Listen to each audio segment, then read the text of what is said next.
ഇന്ന് ഫെബ്രുവരി 6. സിംഗപ്പൂർ എന്ന രാജ്യം സ്ഥാപിതമായ ദിനം. 1819 ബ്രിട്ടീഷുകാരനായ സർ തോമസ് സ്റ്റാൻഫോർഡ് റഫിൾസാണ് സിംഗപ്പൂർ നഗരം സ്ഥാപിച്ചത്.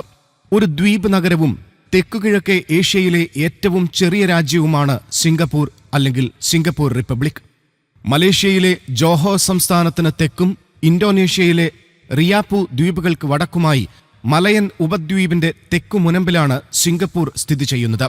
ഭൂമധ്യരേഖയുടെ 137 കിലോമീറ്റർ വടക്കാണിത്. ഔദ്യോഗിക ഭാഷ ഇംഗ്ലീഷ്, മലയ്, മാൻഡറിൻ, തമിഴ് എന്നിവയാണ്. സിംഗപ്പുര എന്ന മലയ്പേരിനെ ഇംഗ്ലീഷ് വൽക്കരിച്ചാണ് സിംഗപ്പൂരായത്. സിംഗപ്പുര എന്ന മലയ്പേര് തന്നെ ഉത്ഭവിച്ചിരിക്കുന്നത് ഇന്ത്യൻ ഭാഷയായ സംസ്കൃതത്തിൽ നിന്നാണ്. സിംഹവും നഗരമെന്നർത്ഥമുള്ള പുരവും കൂടി ചേർന്നാണ് സിംഗപ്പുരം എന്ന സംസ്കൃത വാക്ക് രൂപപ്പെട്ടിരിക്കുന്നത്. അതിനാൽ സിംഹനഗരം എന്നൊരു വിശേഷണം കൂടി സിംഗപ്പൂരിന് ലഭിച്ചിട്ടുണ്ട്.